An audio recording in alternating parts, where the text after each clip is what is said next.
Privilège de l'âge étant une réalité en Afrique,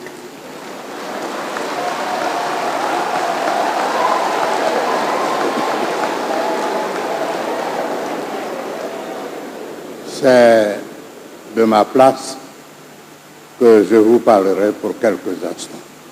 Honorables invités,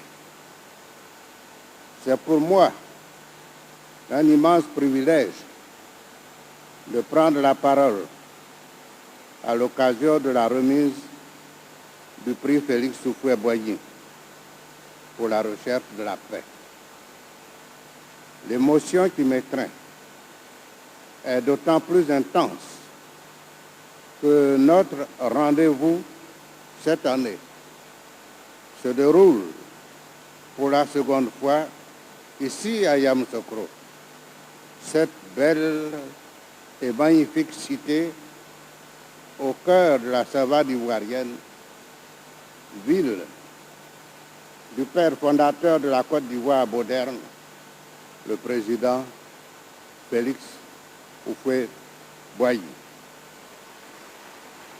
Je voudrais, Monsieur le Président de la République, Alassane Ouattara, vous exprimer toute ma reconnaissance pour votre présence effective à ce moment historique où le prix Félix Houphouët-Boigny, UNESCO, pour la recherche de la paix, va être décerné à une grande dame qui a marqué l'histoire récente du monde. Je salue chaleureusement le président Macky Sall, président de la République du Sénégal, qui représente le parrain du prix, le président Abdou Diouf, qui nous a aidés à assurer la pérennité du prix.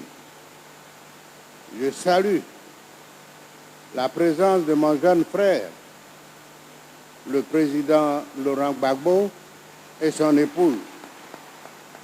J'ai l'honneur de saluer et remercier de façon particulière la présence de Madame Thérèse Houphouët-Boigny, ainsi que les membres de la famille Houphouët-Boigny, car leur présence parmi nous ce matin,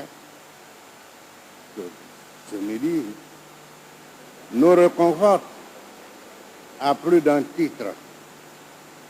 J'associe à ces remerciements Madame Audrey Azoulay, directrice générale de l'UNESCO, les membres du jury du prix, avec à leur tête le docteur Denis Mukwege et M. Firmin Matoko, sous-directeur général pour la priorité Afrique et les relations extérieures. Messieurs les présidents, honorables invités, notre rencontre de ce jour nous permet d'évoquer l'histoire et la mémoire de celle-ci.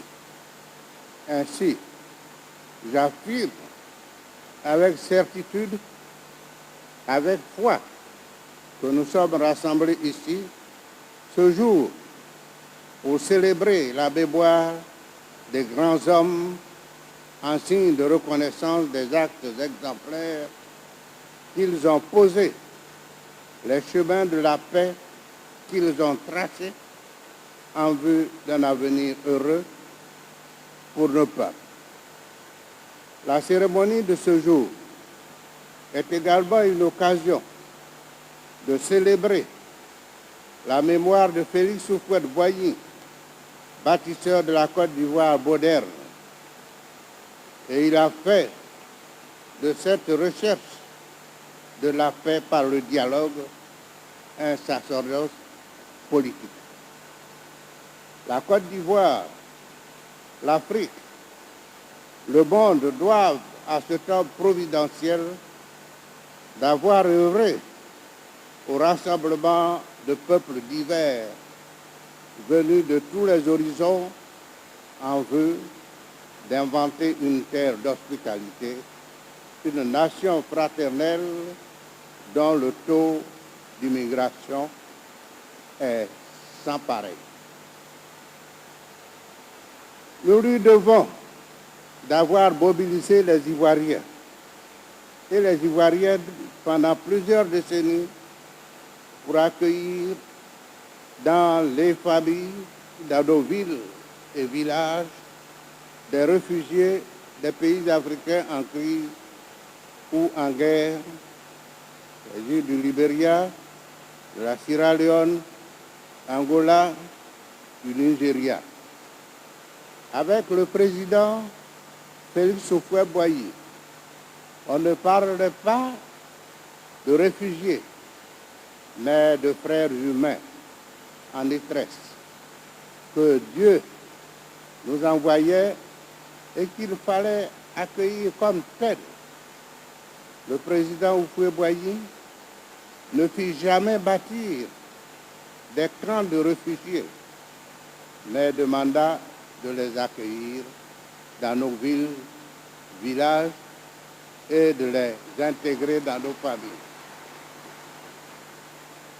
Messieurs les présidents, honorables invités, vous comprenez donc pourquoi, avec vous, je veux féliciter le jury du prix Félix Houphouët-Boigny pour le choix judicieux porté sur la personne de Madame la chancelière Angela Merkel. Aussi, voudrais-je vous prier d'adresser publiquement un hommage à Madame Angela Merkel et en signe de reconnaissance de son mérite. Un standing ovation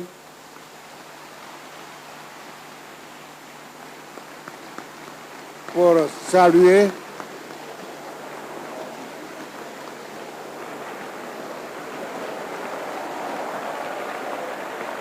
Madame la chancelière, en vous accueillant ici à Yamoussoukro, nous accueillons une personnalité d'un courage et d'un moral politique exceptionnel. Sous votre autorité, l'Allemagne a accueilli entre 2015 et 2016 plus d'1,2 million réfugiés et demandeurs d'asile au plus fort du conflit syrien, dans des contextes de violences meurtrières dans d'autres endroits du monde. Outre l'accueil et la protection des personnes contraintes à fuir la guerre, les persécutions et les violations des droits humains, vous avez, Madame, été la force motrice de la grande mobilisation et des efforts déployés par les Allemands dans toute leur diversité. L'Allemagne, rassemblée pour une cause, a pu ainsi aider ces hommes en détresse à s'intégrer dans la société de votre pays en rejetant tout nationalisme étriqué. À cette époque, vous avez déclaré, et je vous cite, « C'est une situation qui met à l'épreuve nos valeurs européennes comme rarement auparavant. Il ne s'agit ni plus ni moins qu'un impératif humanitaire. » Fin de citation. Vous avez posé, comme l'a indiqué M. Filippo Grandi du Haut Commissariat des réfugiés, un acte fort qui faisait appel à notre humanité commune et s'opposait à ceux qui répandaient la peur et prônaient la discrimination. L'histoire se répète toujours. Les grands changements s'effectuent toujours dans la douleur. Nos sociétés ne saisissent toujours pas de manière palpable les points de basculement de notre histoire. Nous sommes omnibulés par les privilèges du moment qui oblitèrent souvent notre capacité à relever les défis urgents. C'est à ces moments-là que les qualités des grands dirigeants s'activent comme un facteur, comme une enzyme déterminante de changement qui fait passer notre monde à un nouveau stade de progrès vers l'épanouissement des peuples. Comme les héros d'hier, vous avez pris sur vous de prendre une urgente et importante décision, celle de venir en soutien à des hommes et à des femmes en détresse. En définitive, Madame la Chancelière, pour paraphraser la secrétaire d'État des États-Unis, Madame Madeleine Albright, une autre grande dame de notre histoire récente, vous n'êtes pas spectatrice de l'histoire de l'humanité. Vous êtes une actrice majeure dans la transformation de notre monde en crise de ses valeurs d'humanisme, de solidarité et de partage. Dans ce sens, vous êtes une digne héritière de Félix Houphouët-Boigny dans les grandes dimensions de votre action pour construire la paix au profit de ceux et celles qui souffrent.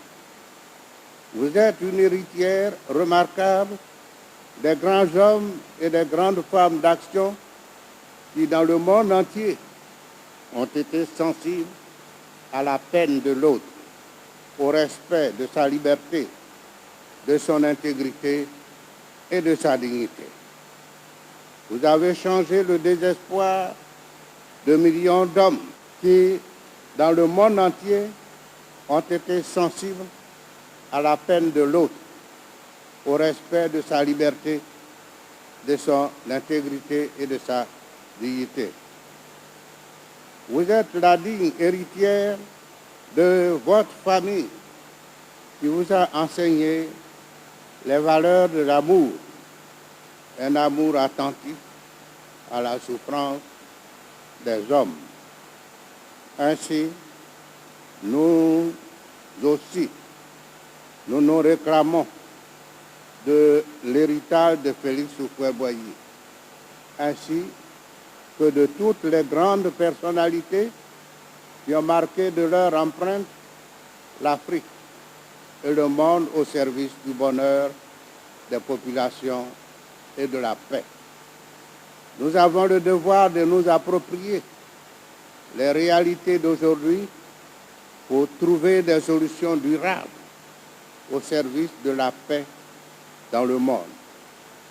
Je pense à toutes les parties du monde où persistent encore des conflits, Je pense à la lutte contre le terrorisme en Afrique de l'Ouest, aux crises en Centrafrique et en République démocratique du Congo.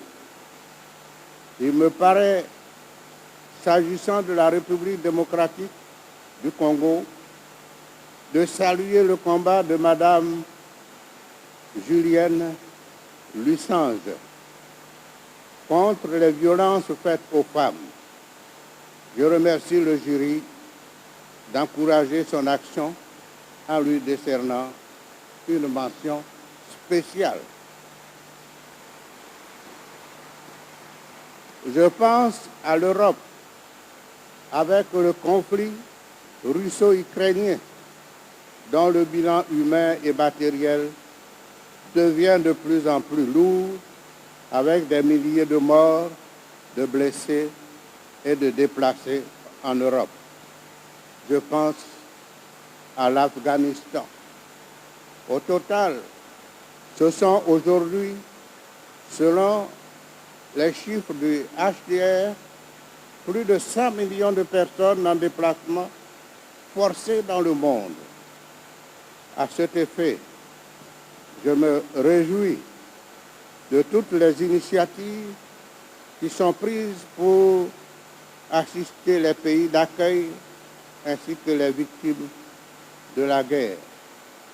Il est temps d'agir ensemble pour engager de manière concertée des solutions qui garantissent la paix afin d'éviter un nouveau drame à notre monde.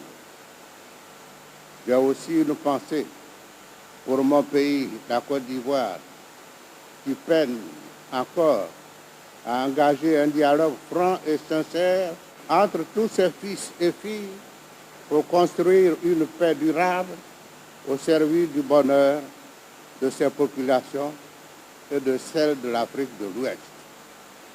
Héritier de Félix Houphouët-Boigny, je crois qu'en mobilisant toutes nos énergies, à nouveau, nous pouvons préparer un héritage de paix pour les générations de demain, ici même en Côte d'Ivoire, en Afrique et dans le monde.